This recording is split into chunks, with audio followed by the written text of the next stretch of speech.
Parents, I don't think, realize kind of the backstory that students experience with drugs and alcohol. I don't think they realize, parents realize that students face so many struggles, whether it's like depression or peer pressure or just stress in general.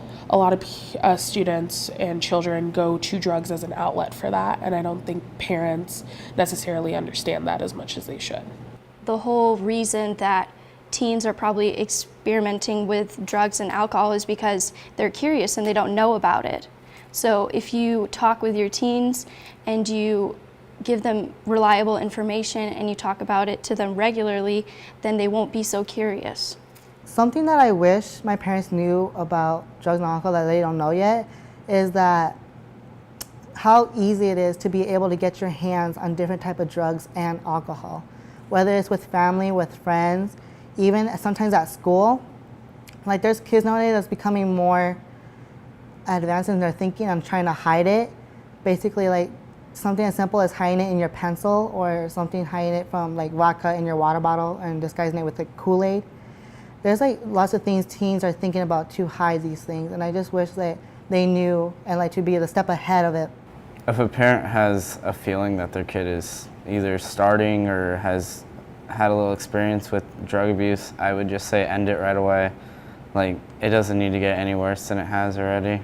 The first thing that I would tip that I'd give my parents is to keep me involved in activities that I like, make me feel like they're interested in what I'm learning in school about my life, about my friends.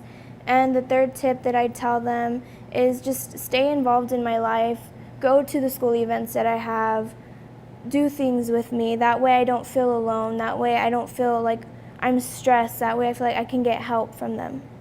Just remember that your kids want to be heard too, that they also want to talk, and it's okay to talk to your kids and not to be nervous to go up to them because those are your kids, and just know that they want to be heard. So giving off a loving vibe, the easiest way to do that is no matter what your kid tells them, even if it's something that you don't want to hear, just show them that you love them at the end of the day, because that's all that's really going to matter. If they trust you enough to tell you something like that and their only response is, I love you, that's really all that kid wants to hear. No matter what they tell you, say that you love them and give them a hug. I think that the reason why kids find it harder to talk to parents is we think that we are awesome and think that we know everything, so it's kind of harder to talk to them because there are parents oh, whatever they say, whatever, but in reality it's parents know best for you.